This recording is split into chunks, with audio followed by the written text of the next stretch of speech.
આજે દેશભરમાં લાખો વિદ્યાર્થીઓ માટે મહત્વપૂર્ણ ગણાતી નીટ યુજી પરીક્ષા યોજાઈ રહી છે। સુરતમાં પણ 10,000થી વધુ ઉમેદવારો પરીક્ષામાં બેસી રહ્યા છે। પરીક્ષાને પારદર્શક અને સુરક્ષિત બનાવવા માટે વિશેષ વ્યવસ્થાઓ ગોઠવવામાં આવી। દેશભરમાં આજે નીટ યુજી પરીક્ષાનું આયોજન કરવામાં આવ્યું છે, જેમાં સુરતના કુલ 10,301 ઉમેદવારો પરીક્ષા આપી રહ્યા છે। પરીક્ષા માટે શહેરમાં 22 પરીક્ષા કેન્દ્રો અને 22 રૂટ નક્કી કરવામાં આવ્યા છે। પરીક્ષાની સુરક્ષાને ધ્યાનમાં રાખીને સ્થાનિક પોલીસ ઉપરાંત દિલ્હીથી CISFના જવાનોને પણ તૈનાત કરવામાં આવ્યા છે। નીટ યુજી પરીક્ષા બપોરે 2 વાગ્યાથી સાંજે 5:15 વાગ્યા સુધી યોજાશે અને OMR આધારિત પેન પેપર પદ્ધતિ લેવામાં આવશે।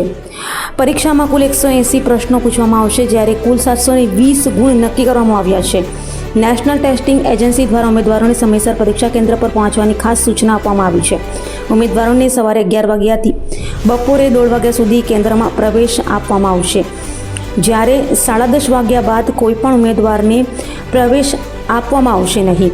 આ વખતે NTA દ્વારા બાયોમેટ્રિક પ્રક્રિયા અંગે વિદ્યાર્થીઓને રાહત પણ આપવામાં આવી છે।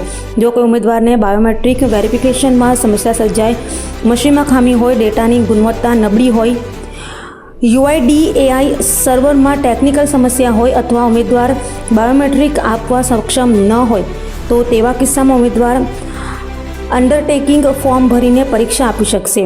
ઉપરાંત સુપરવાઇઝરોને પણ પરીક્ષા દરમિયાન બાયોમેટ્રિક પ્રક્રિયાને લઈને ઉમેદવારોને અનાવશ્યક પરેશાન ન કરવા સૂચના આપવામાં આવી છે, જેથી વિદ્યાર્થીઓ નિર્વિઘ્ને અને શાંતિપૂર્ણ વાતાવરણમાં પરીક્ષા આપી શકે।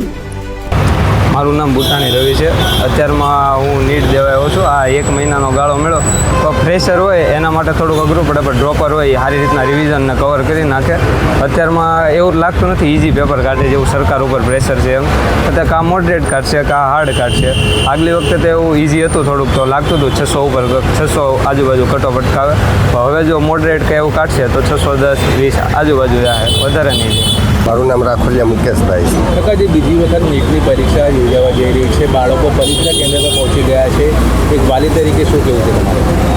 આ બીજી વખત રીનીટ લેવાની એ બદલ છોકરાઓને ડબલ મહેનત કરવી પડી, અને પહેલાં 1 વર્ષની જે મહેનત કરી હતી એમાં પેપર લીક થયું એટલે છોકરાઓની મહેનત ફેલ ગઈ, અને જે ટાઈમ મળ્યો એ ટૂંકો ટાઈમ મળ્યો સાહેબ। 1 મહિનો 10-12 દિવસ, 1 મહિનો 10-12 દિવસની મહેનતમાં તો એ કેવડી તૈયારી કરે। 27 છોકરાએ રાત દિવસ મહેનત કરી અને પરીક્ષાની તૈયારી કરી, અને હવે સરકાર પાસેથી એ અપેક્ષા રાખીએ કે આમાં કોઈ સેનસાળા ન થાય।